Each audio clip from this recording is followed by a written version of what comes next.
வணக்கம். நமக்கு எண்கணித ஞானத்தையும், வேத ஜோதிட ஞானத்தையும், ஆன்மீக ஞானத்தையும் வழங்கிய அனைத்து குருமார்களுக்கும் நன்றி. என்ற அதே வேளையில் இது ஒரு ஜோதிட விளக்க வீடியோ விருப்பம் உள்ளவர்கள் தொடர்ந்து பார்க்கலாம். சரி. அன்னைக்கு அந்த இந்து லக்னம் பத்தியான ஒரு ஒரு வீடியோ ஒண்ணு வந்து எக்ஸ்பிளைன் பண்ணியிருந்தோம். அதிலிருந்து ஒரு கேள்வி கேட்கிறாரு. It's degree calculation of planet அப்படின்னு. அதாவது அது வந்து டிகிரியோட அடிப்படையிலயான்னு. இல்ல. ஆக்சுவலி என்னன்னா, மலேசியால இருக்கிறவங்களுக்கு இந்த இந்து லக்னம்ன்ற ஒரு விஷயம் நிச்சயமா வந்து ரொம்ப புதுசா இருக்கும். ஜோதிடத்துல அது ஒரு ஒரு அமைப்புன்னு வச்சுக்கோங்களேன். அதுல அந்த கிரககலா பரிமாணம்ன்ற அமைப்புகள்ல அன்னைக்கு கொடுத்த அந்த சூரியனுக்கு 30, சந்திரனுக்கு 16, சுக்கிரனுக்கு 12, குருவுக்கு 10, புதனுக்கு 8, செவ்வாய்க்கு 6, சனிக்கு 1 அப்படின்ற அமைப்பு வந்து அந்த கிரகங்களுக்கு மகாகவி காளிதாசர் கொடுத்திருக்கிற ஒளிநிலை பிரதிபலிப்பு ஒளியை பிரதிபலிக்கக்கூடிய தன்மை. அதாவது அவர் வந்து ரேங்க் பண்ணியிருக்காரு அதை. ஃபர்ஸ்ட் அதிக ஒளி யாரு, லாஸ்ட் அதிக ஒளி யாருன்னு. இதுதான் நான் சொல்லலையா, சயின்டிஃபிக்கான சில விஷயங்கள் எனக்கு புரியலன்னா நான் அதை வந்து ஒரு அமைப்பா எடுத்துக்க மாட்டேன்.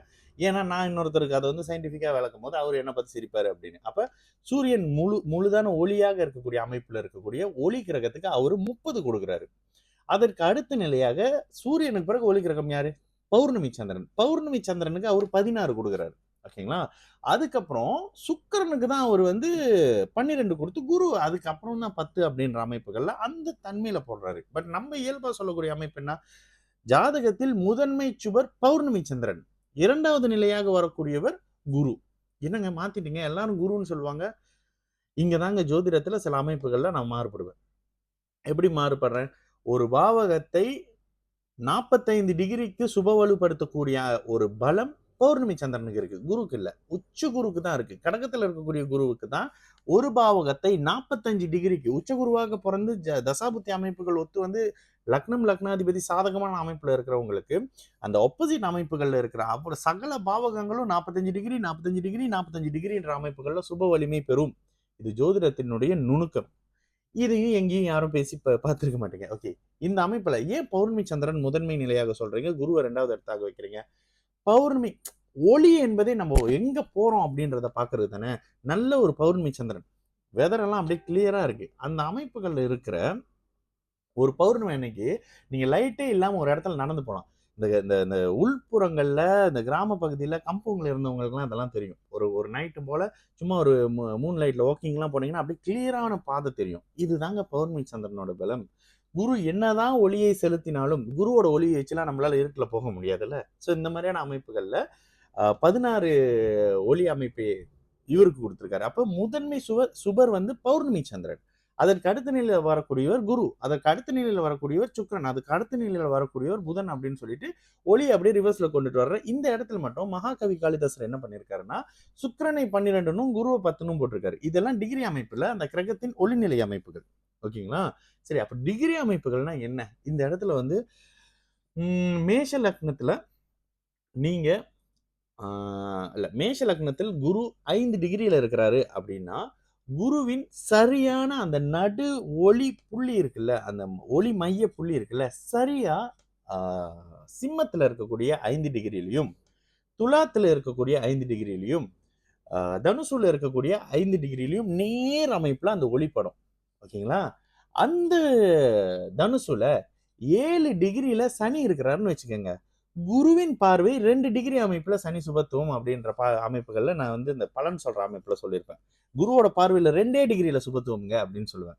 அப்ப குரு தன்னுடைய 9வது பார்வையா தனுசுக்கு பார்க்கக்கூடிய குருவின் மத்தி புள்ளி 5 டிகிரி. குரு 5 டிகிரியில இருக்காரு. 5 டிகிரியில இருந்து பூர்ண எந்த ஒரு ஒரு ஒரு பங்கமும் இல்லாத குருவோட ஒளி நடுமத்தில இருந்து இங்கிட்டு 15 டிகிரி இங்கிட்டு 15 டிகிரி இருக்குங்க. அப்ப குருவின் பார்வை 30 டிகிரி. நீச்ச குருக்கு இந்த நிலை இல்லை. ஓகேங்களா?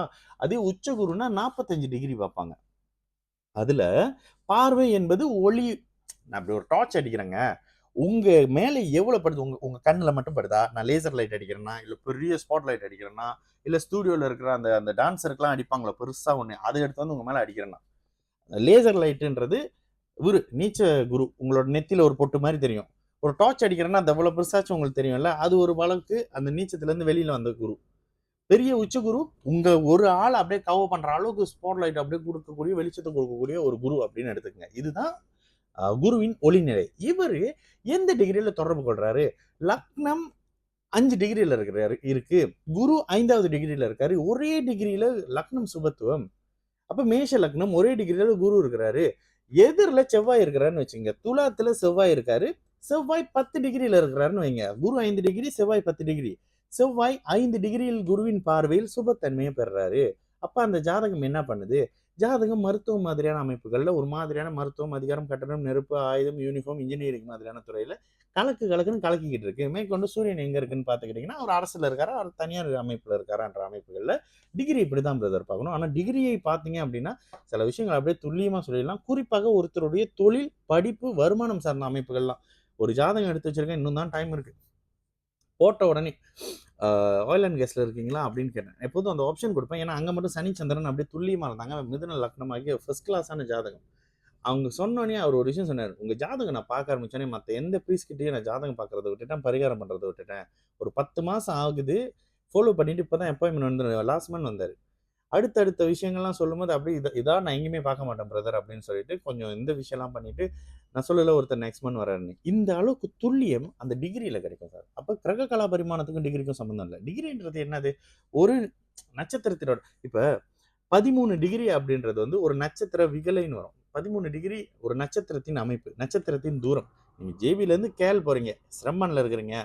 இல்லங்க ஜேபில இருந்து வெளியான உடனே அங்கேயே இருக்கிறீங்க, மாசாயிலே இருக்கிறீங்க. அப்பதாங்க வெளியில கொஞ்சம் வந்திருக்கீங்க, நாக்கு பார்டர் வந்திருக்கீங்க. இந்த மாதிரியான அமைப்புகளை எங்க இருக்கிறீங்க அப்படின்ற அமைப்பை குறிக்கிறது தான் அந்த டிகிரி அமைப்புகள். இதுல பார்வை அப்படின்னு வரும்பொழுது பார்வை ஒரு ஜாதகத்துல இந்த இந்த இந்த அமைப்புகள் ரொம்ப முக்கியம். பார்வை அமைப்புகளாக இருக்கட்டும். இந்த ஓகே என்ன சொல்லுவாங்க? திக்பலம், திருக்பலம், கால அயன சேஷ்ட பலம் இதெல்லாம் ரொம்ப முக்கியம். இந்த ஸ்தான பலம் ரொம்ப முக்கியம். இந்த தன்மைகள்ல தான் நீங்க ஜோதிடத்த ஒரு அடுத்த நிலைக்கு கொஞ்சம் நுணுக்கமான தன்மையிலே கொண்டுட்டு போற விஷயங்கள் எல்லாம் உங்களுக்கு இந்த ஷட்பல அமைப்புகள் தெரிஞ்சிருந்ததுன்னா, நீங்க அப்படி அப்படி துல்லியமா அடிச்சிடலாம். ஷட்பலம் என்னது? காலபலம், அயன பலம், சேஷ்ட பலம் இந்த மாதிரியான அமைப்புகள்ல இருக்கக்கூடிய இந்த 6 பல அமைப்புகளை எடுத்து தான் நீங்க துல்லியமான பலன்கள சொல்ல முடியுங்க. இது வேற இடத்துல வராது. அத இன்னும் நுணுக்கப்படுத்தினது இந்த சுபத்தன்மை, பாபத்தன்மை.